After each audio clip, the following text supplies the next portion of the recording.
त्या तुळजापूर तालुक्यात असा वातावरण केलं आहे अशोकभाऊ जगदाळे साहेब, या माणसाला चॅलेंजेस नाही, लक्षात घ्या.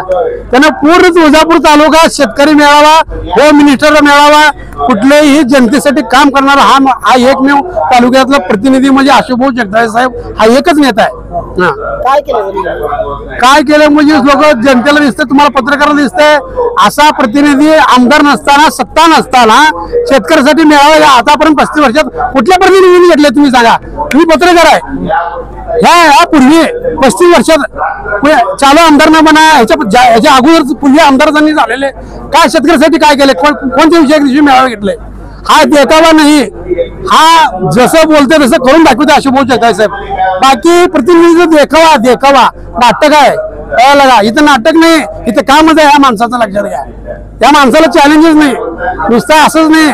कोरोनाग्रस्त त्या टायमाला बी लोकांना धान्य वाटप केले, मोफत धान्य वाटप, फिरता दवाखाना,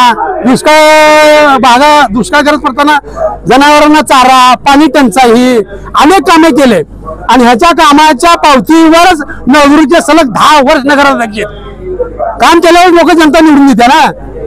मग आता या तालुक्यात 172 गावामध्ये सगळ्या गटामध्ये कार्यक्रम घेणारा, वैयक्तिक खिशातनं खर्च करून घेणारा असं कोणचं माहिती व्हायला सांगावं.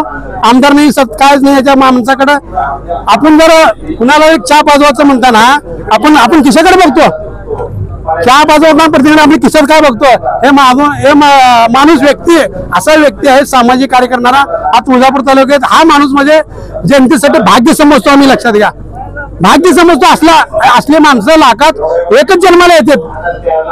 परमेश्वर कुणाला बी असं हे देत नाही, लक्षात घ्या. असे लाखात एकच असतात लोकांसाठी झटणारा, काम करणारा. काय केलंय, काय पाणी आणलंय आणि तिथलं काम व्हायचं, काम झालं नाही का, आणि त्याच्या अगोदरच याचं नारळ फोडायचं, कुणाला माहिती द्यायचं नाही का, आणि ह्याला काम म्हणते काय. काम तर पूर्ण होऊ दे की, तिथे शेतकऱ्याला लोकांना पैसे तर मिळू दे की. शेतकऱ्याचे पैसे मिळाले का आणि तुम्ही शेतकऱ्यासाठी बघत नाही, तुमचं बघता. मला निवडणूक कशी जिंकायची आहे, लोकांना निवडणूक कशी जिंकायची आहे हे मी काम केलं, ते कामच अर्धवट आहे. पूर्ण कुठे काम झालंय. बरं याच्या अगोदर तुम्ही काय उदाहरण केलंय, निवडणुकीच्या डोळ्यासमोर ठेवून तुम्ही काय उदाहरण करता. लोकांना कळतं, लोकांना मूर्खत काढू नका. लोक काय मोठमोठे योजना आणल्या, सगळे कागदावर आहेत, सगळे कागदावर आहेत. सर्वात फसवणारा हा भाजप एकमेव पक्ष महाराष्ट्रात, लक्षात घ्या. भाजप जसं महाराष्ट्रात आलं, सगळ्या घराघरात भांडणं, सगळ्या भावाभावात भांडणं, सगळ्याचे घर फोडणं, सगळं आपलंच पाहिजे. अहो कसं आहे, विरोधी पक्ष यांनी विरोधी पक्ष झालं मी आपल्याच पक्षात, म्हणजे आपलंच चालावं सगळं. असं चालतंय का लोकशाहीमध्ये? सगळ्याला स्वतंत्र आहे का नाही मला सांगा. आणि सगळ्या जनतेने ऐकले, ही शिवी बातमी झाली, शिवी बातमी झाली. माझ्या तुम्ही ऐकायचं आहे, तुम्हाला काय ऐकायचं आहे. लोक ठरवतील, लोक ठरवतील, लक्षात घ्या. लोक ठरवतील कुत्रा कुणाला का, लोक भरतील आहे की. आम्ही बोलून कशाला वाईट व्हायचं, आमच्या बोलून आम्ही वाईट कशाला व्हायचं. लोक जनता ठरविली की, कुत्रा जनता आहे का कुत्रा प्रतिनिधी जनता ठरवेल. आम्ही कोण ठरविणार, आम्ही कोणत्याही व्यक्तीला आम्ही ठिकाण जनता ठरविणार आहे. बरं, दिलीप भीमराव कोलते, काडगाव राहणार. शेतकरी मेळावा काडगाव मध्ये चालू आहे. अशोकभाऊ जगदाळे आतापर्यंत या 20-30 वर्षात तर शेतकरी मेळावा कोण घेतला नाही, किंवा समुदाय लग्नाचं नाही, किंवा पाणी वाटप कोण केलं नाही. दुष्काळात पाणी वाटप केले, दवाखाना केले. तुळजापूर तालुक्यात भरपूर आमदार होऊन गेले, नुसतं नारळ पडतात. मात्र ह्याने अजून आमदार सुद्धा नसताना एवढे भरपूर कामं करायला लागले. तर आमदार सगळ्यांनी जर केले तर ह्यांनी काय विकास करतील. आणि त्यांना आमदार होण्याची गरज नाही. या तुळजापूर तालुक्यात त्यांच्या वडिलांचं स्वप्न आहे की वडील प्रत्येक गावात शिक्षक असताना फिरले, त्यांच्या पगारीतनं गरीब गोराला वह्या पेनं, त्यांचं हे काय ते समाजसेवा करायची त्यांची इच्छा आहे. म्हणून त्यांचे मुलगा भाऊ अशोकभाऊ त्यांनी समाजसेवा आणि तुळजापूर तालुक्याचा काळापळाट करायचा आहे, म्हणून त्यांनी ह्या राजकारणात पडलेत. आणि अशोकभाऊ जगदाळे जे तुळजापूर तालुक्याचा विकास करतील, दुसऱ्यासारखं नुसतं आश्वासन देणार नाहीत. आणि फक्त इलेक्शन पुरतच येते ती, 1-2-3 महिने इलेक्शन आहे म्हणतानाच त्यांनी येते ती. आणि अशोकभाऊ तर कायमच सहकारी काम करतात, लग्न करतात, भरपूर त्यांचं कार्य भरपूर आहे आणि त्यांना तुळजापूर तालुक्यातनं आमदार जनतेने केलं पाहिजे.